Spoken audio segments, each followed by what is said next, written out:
How it feels to play against Stoneplate Cho'Gath must be how Peter Parker felt when he lost Uncle Ben. You see, like him, we probably wish we had a time machine so we can go back in time to the point before this tragedy that is Cho'Gath's current iteration existed, but we can't, so it's just whatever. See, Cho'Gath right now is literally misery incarnate, in which case it kind of confirms that Santa Claus can't exist because these two things just can't exist in the same plane of reality. It's unfortunate, but it is what it is. But what really ties this all together is the fact that Cho'Gath kind of is playing out his thematic fantasy. But unlike other champions, in which when they play out their thematic fantasy, they usually have, maybe they're annoying a little bit, or there's something about them that's a gimmick, but you can kind of figure out how to beat them, more so than not, or if you lose to them, you can kind of figure out what you can do better. Cho'Gath, meanwhile, when he plays out his thematic fantasy, you want to jump head first off of a small bucket. By the way, don't do that, by the way. I'm not encouraging that behavior whatsoever, and that is a bad idea.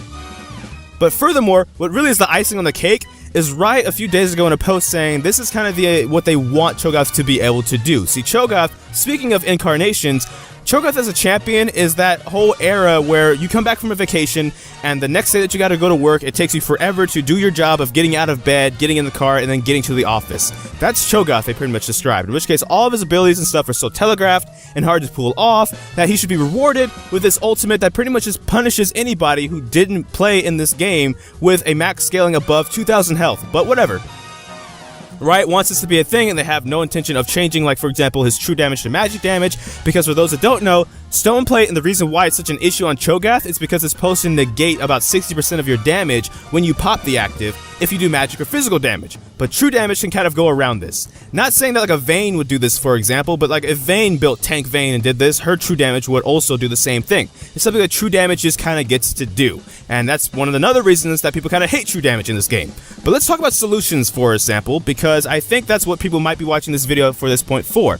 What can you do against Stoneplate Cho'Gath? Well, for starters, you can uninstall the game. Then you'll never have to play against Cho'Gath or this game period ever again. But you're not a wimp that's going to cower away from situations, obviously, so what about in-game solutions? Well, first and foremost, the 10 bans is a beautiful thing. So happy they added that to League of Legends. You can ban Cho'Gath every game, and as such, Yasuo will make it through pick bans and lose you the game instead.